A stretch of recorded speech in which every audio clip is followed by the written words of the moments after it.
आज की हमारी कहानी बहुत ही दिलचस्प है, क्योंकि आज हम जानेंगे कि कैसे हम अपने मन को परख सकते हैं और देखेंगे कि ऐसा क्या है जो हमारा मन हमारे बस में नहीं रह पाता है और इधर उधर भटकता रहता है। क्या है वो वजह जो हमें और हमारे मन को कभी भी शांति नहीं रहने देती है? क्यों हमेशा हमें परेशान करती रहती है? तो चलो दोस्तों, शुरू करते हैं आज की बहुत ही शानदार और मनोरंजित कहानी। दोस्तों, हम हमेशा अपने जीवन में अपने मन को लेकर एक दुविधा में रहते हैं। हम ये सोचते हैं कि हमारा मन शांत कैसे होगा, क्योंकि हमारे मन में तो हमेशा तरह तरह के विचार और उथल पुथल सी हमेशा मची रहती हैं, क्योंकि मन का व्यवहार शांत होने वाला है ही नहीं। इस दुनिया में सभी के मन शांत हो गए होते और हर कोई अपना जीवन सुखी सुखी बिता रहा होता, फिर ना तो कोई परेशान होता और ना ही किसी तरह की कोई तकलीफ किसी के जीवन में होती, और सब खुशी खुशी अपना जीवन बीता रहे होते, फिर ना तो आप और ना ही मैं पैसे कमाने के पीछे भाग रहे होते।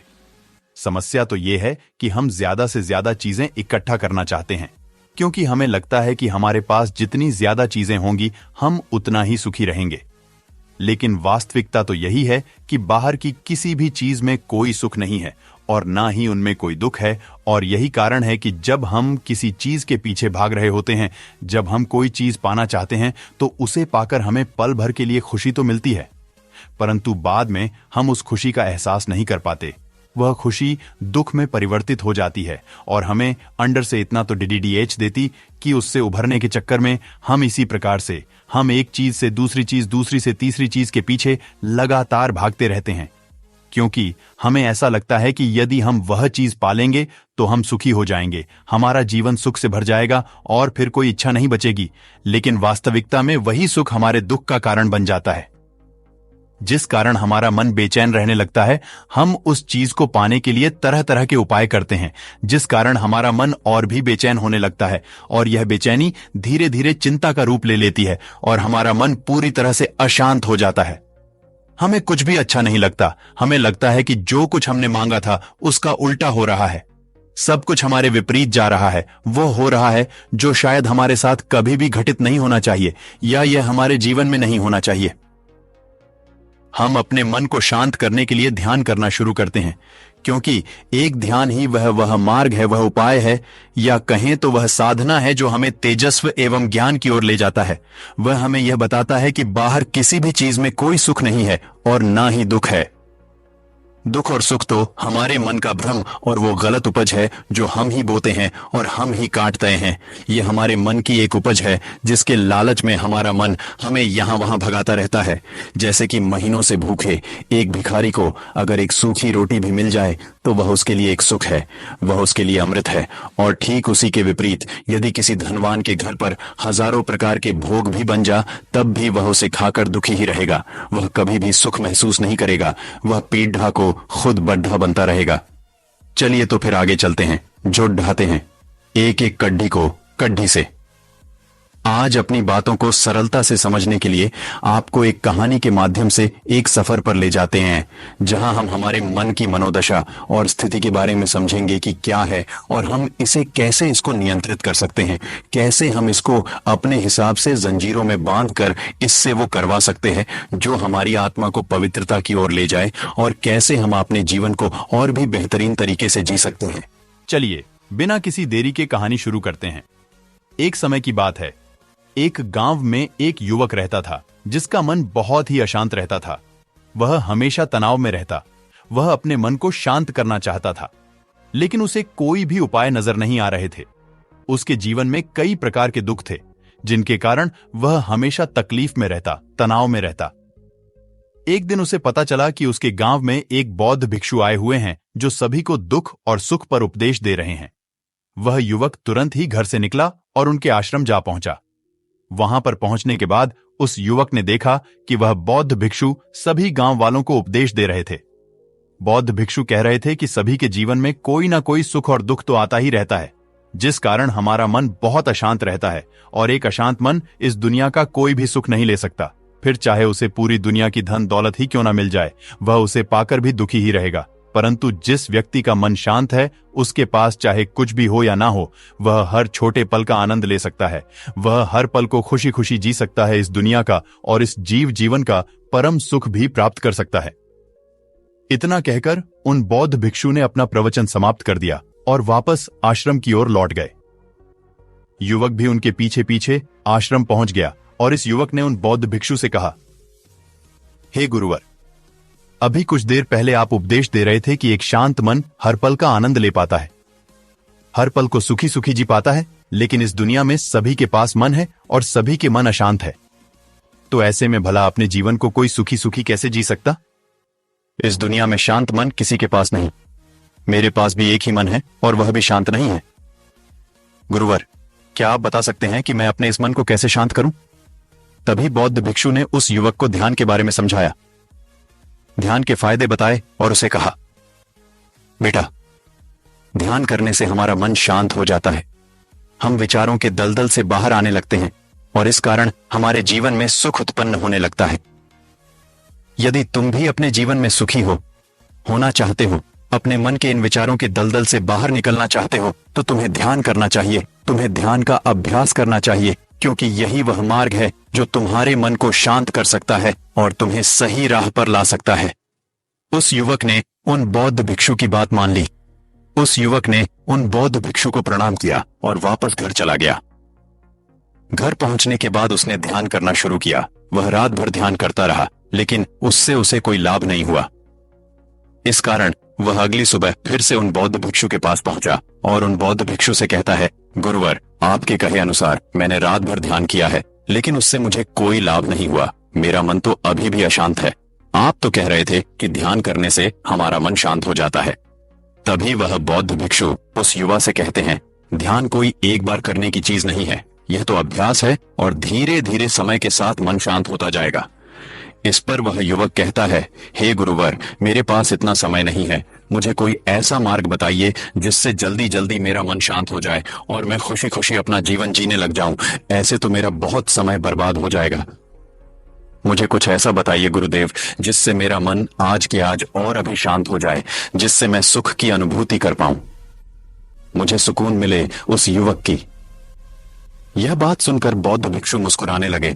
उन्होंने उस युवक से कहा, बेटा, मेरे पास तुम्हारे लिए कुछ ऐसा है जिससे तुम्हारा मन अभी के अभी शांत हो जाएगा। इतना कहकर वह बौद्ध भिक्षु अपने आश्रम में गए और अंदर से एक घड़ा लेकर आए और उस युवक को थमा हुए कहते हैं, जाओ और पास की बह रही उस नदी से इस घड़े में पानी भरकर लाओ। उन बौद्ध भिक्षु के इतना कहने के बाद उस युवक ने वह घड़ा हाथ में ले लिया और नदी की तरफ जाने लगा। उसके बाद मन ही मन सोच रहा था कि लगता है यह गुरु पागल है, इन्हें कुछ नहीं पता। भला यह घड़ा मेरे जीवन में शांति कैसे ला सकता है, यह मेरे मन को शांत कैसे कर सकता है। लेकिन उसके पास और कोई रास्ता नहीं था, जिस कारण उसने घड़ा लिया और पास वाली नदी के पास पहुंच गया। उसने उस नदी में से उस घड़े में पानी भरना शुरू किया, लेकिन जैसे ही उस व्यक्ति ने उस घड़े को नदी से बाहर निकाला तो उस युवक ने देखा कि उस घड़े के चारों ओर छोटे छोटे छेद हैं, जिससे पानी तेजी से बाहर की ओर निकल रहा था। उसने लगातार कई बार प्रयास किए, लेकिन काफी बार कोशिश करने के बाद भी वह उस घड़े को पूरा नहीं भर पाया और थक हार कर उन बौद्ध भिक्षु के पास वापस लौटा और क्रोधित होकर कहता है, गुरुवर, आपने यह कैसा घड़ा दिया है? इसके चारों तरफ तो छेद है, भला मैं इसमें पानी कैसे भरकर ला सकता हूँ? जब भी मैं पानी भरता हूँ, इस घड़े के छेद से सारे पानी बाहर निकल जाते हैं। इस घड़े को मैं पूरा नहीं भर सकता। तभी वह बौद्ध भिक्षु उस युवक को शांत कराते हुए कहते हैं, बेटा, शांत हो जाओ, तुम्हें तुम्हारे प्रश्न का जवाब ही तो दे रहा हूँ, और यदि तुम क्रोधित अवस्था में इस जवाब को सुनोगे तो इसे समझना तुम्हारे लिए मुश्किल हो जाएगा। इसलिए शांत हो जाओ और मेरी बात समझने का प्रयास करो। यह जो घड़ा मैंने तुम्हें दिया है, इसे अपना मन समझो, और मन केवल दो ही प्रकार से शांत हो सकता है। पहला यह कि तुम उसे लबालब पूरा भर दो और उसमें कुछ भी और आने जाने की जगह ना बचे। क्या तुम इस घड़े को इस प्रकार भर सकते हो? इस पर वह युवक कहता है, हे गुरुवर, मैं इस घड़े को लबालब नहीं भर सकता, क्योंकि जब भी मैं इसमें पानी भरता हूँ, सारा पानी तो छेद से बाहर निकल जाता है। तभी वह बौद्ध भिक्षु उस युवक से कहते हैं, ठीक इसी तरह हम भी अपने मन को कभी नहीं भर सकते। हम जितना इसमें डालते जाएंगे, वह सब कुछ हमारे शरीर के द्वारा बाहर आता रहेगा। फिर चाहे वह क्रोध हो, प्रेम हो या फिर दया। हम जो भी अपने अंदर आने देते हैं वही हमारे अंदर से बाहर भी आता है। और इसीलिए मैंने तुम्हें छेद वाला घड़ा दिया, क्योंकि यह हमारी मन के जैसा ही है। और जब हम इस मन को बस भरना चाहते हैं तब तुम अपना समय बेकार कर रहे हो। क्या तुम्हें एक पल के लिए भी ये नहीं सोचा कि इसी प्रकार तो तुम अपने मन को भरने में भी लगे हुए हो? क्या इससे तुम्हारा समय बर्बाद नहीं हो रहा? क्या इससे तुम्हारा जीवन बर्बाद नहीं हो रहा? क्योंकि जिस भी चीज से तुम अपने मन को भरोगे वह तो बाहर निकल ही जाएगी। उस युवक को अपनी गलती का एहसास हुआ। वह तुरंत उन बौद्ध के चरणों में गिर गया और उन बौद्ध भिक्षु से कहता है, गुरुवर, आपने सच कहा। मैंने कभी भी इसके बारे में नहीं सोचा कि मैं अपना जीवन अपने आप ही बर्बाद कर रहा था। ठीक है, मैं तो इस बात से अनजान था, लेकिन आज आपने मेरी आंखें खोल दी। परंतु गुरुवर, अगर यह मन को पूरी तरह भरने का पहला तरीका मन को शांत नहीं कर सकता, तो मन को शांत करने का दूसरा तरीका कौन सा है? गुरुवर मुस्कुराते हुए उस आदमी से कहते हैं, दूसरा तरीका है कि अपने मन को पूरी तरह खाली कर दो। इस पर वह व्यक्ति कहता है, गुरुवर, आप ही मुझे बताइए कि मैं अपने मन को खाली कैसे कर सकता हूं। तभी बौद्ध भिक्षु कहते हैं, बेटा, यह तो बहुत ही सरल है। बाहर का कूड़ा अपने भीतर मत जाने दो। इस प्रकार तुम्हारा मन अपने आप ही खाली हो जाएगा। वह व्यक्ति कुछ देर सोच विचार करने के बाद बौद्ध भिक्षु से कहता है, हे गुरुदेव, यह कैसे संभव है? जो भी हम देखते हैं, सुन हैं, वह हमारे मन में ही तो जाता है, वह हमारे भीतर की ओर ही तो जाता है। फिर मैं उसे कैसे रोक सकता हूं? इस पर बौद्ध भिक्षु मुस्कुराने लगे और उस युवक से कहते हैं, बेटा, मैं तुम्हें यही तो समझाने का प्रयास कर रहा हूं कि मन को केवल ध्यान से ही जीता जा सकता है और एक दिन ध्यान करने से कुछ नहीं होने वाला। हमें इसके लिए समय देना होगा, हमें इसके लिए धैर्य रखना होगा, इसका निरंतर अभ्यास करना होगा। आगे बौद्ध भिक्षु उस युवा से कहते हैं, बेटा, क्या तुम्हें प्यास लगी है? युवक कहता है, हां गुरुवर, मुझे बहुत जोरों की प्यास लगी है। इस पर उन बौद्ध भिक्षु ने उस युवक को पानी पिलाया और कहा, यह लो, पानी पी लो, इससे तुम्हारी प्यास बुझ जाएगी। लेकिन मुझे एक बात बताओ, क्या आज पानी पी लेने से फिर तुम्हें कभी प्यास नहीं लगेगी? तुम कभी फिर मुझसे पानी नहीं मांगोगे? इस पर वह युवक कहता है, गुरुवर, आप कैसी बातें कर रहे हैं? पानी तो हमारे जीवन का एक हिस्सा है, इसके बिना तो हम मर जाएंगे। और आप कह रहे हैं कि आज पानी पी लो और उसके बाद मैं कभी पानी ना पीऊं। यह भला कैसे संभव है? प्यास तो हमें रोज आती है और हम रोज पानी पीते हैं, इसके बिना तो हम मर जाएंगे। तभी बौद्ध भिक्षु मुस्कुराते हुए उस युवक से कहते हैं, ठीक इसी प्रकार एक दिन के ध्यान से हमारा मन शांत नहीं हो सकता। उसे भी रोज भूख लगती है और उसे रोज रोज हमें आहार भी देना पड़ता है। उसे भी रोज पानी पीने की जरूरत पड़ती है और ठीक उसी प्रकार हमें हर दिन ध्यान करने की भी जरूरत पड़ती है। और जब हम निरंतर ध्यान करते हैं, इसका अभ्यास करते हैं, तो देखते ही देखते हमारे मन की भूख शांत होने लगती है और एक समय पर हमारा मन सारे विचार उत्पन्न करना बंद कर देता है। तब वह बाहर से कुछ भी ग्रहण नहीं कर पाता और जो कोई भी विचार हमारे भीतर है, वह सारे विचार देखते ही देखते समाप्त हो जाते हैं और इसी प्रकार धीरे धीरे हमारा मन शांत होने लगता है। आगे वह बौद्ध भिक्षु उस युवक से कहते हैं, बेटा, तुम ही तो कह रहे थे कि तुमने रात भर ध्यान किया है, लेकिन उसके बाद भी तुम्हारा मन शांत नहीं हो रहा। बेटा, तुम चाहो तो 1 घंटे के लिए ध्यान कर सकते हो, चाहो तो पूरा दिन भर तुम ध्यान करो, लेकिन इसका लाभ भी तुम्हें उतना ही मिलेगा।